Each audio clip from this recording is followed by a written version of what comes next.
Beginning with the fire attack study, we've taken an increased look into the victim. What happens to a potentially trapped occupant inside the structure? How does their proximity to the fire and their elevation in the space impact their total survivability? Is it best to conduct a search through the front door? Is it best to conduct a search through the window?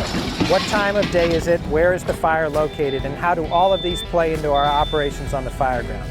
Let's say we find a victim. Is it best to remove that victim out the way we came? Is it best to isolate and leave that victim where they were found? Or do we find an alternate means of egress for that occupant? How do all of these fireground operations affect the victim survivability of somebody that might be trapped inside?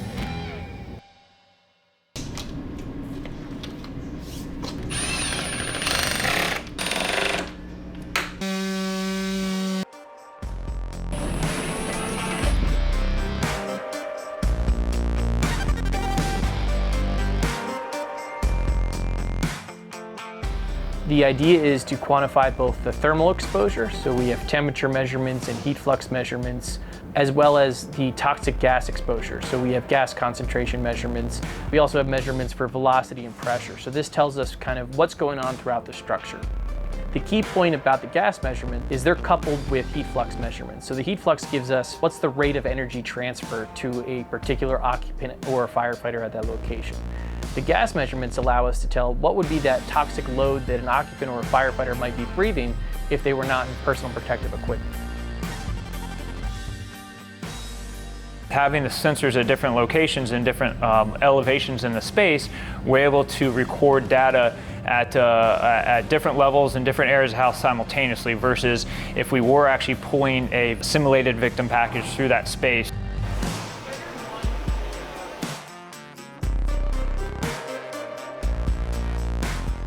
These houses react just like a house does in the real world.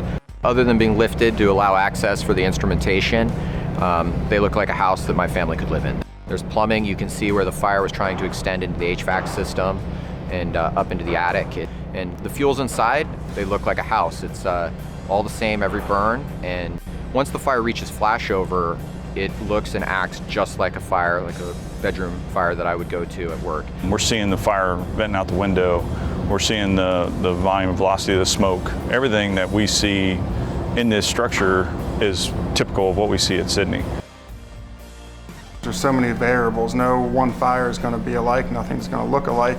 But what we can start to find with all these different experiments moving forward is, are there similarities no matter how small, and what does that key you into just from looking at a structure?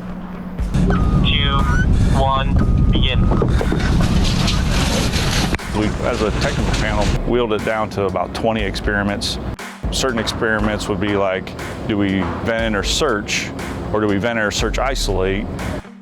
Whether you're going to go through the front door or whether you're going to go through a window. Whether you're going to isolate the door or whether you're not going to isolate the door. Each project technical panel member went back to their department and carried out a series of time-to-task experiments.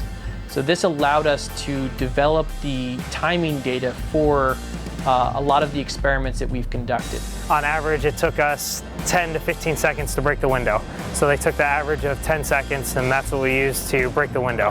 Then we got in the room and we had to get to the door, and the average time was right around 35 seconds. So when UL is using the 45 seconds from glass break to door closed, it's based off of the time-to-task experiments they collected from all the tech panel members. While we were listening today, I really enjoyed the countdowns and thinking about, okay, we did that. We actually did a vent in or search and controlled the door. We actually came in through the main entrance and went down the hallway. And the entire time I'm thinking about those numbers and how how relevant they are.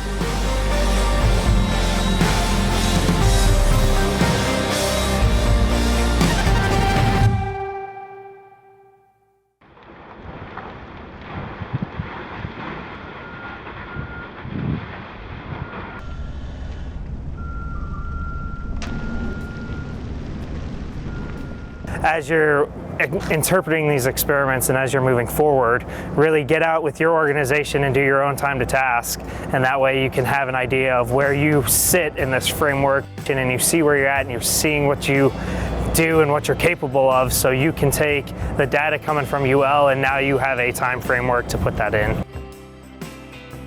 So after the experiments, the tech panel will be meeting, and then we'll discuss tactical considerations. We'll go through and dive deep into the data, what we would recommend maybe on how to move a victim throughout the building, or what's a proper sequence on some of those scenarios.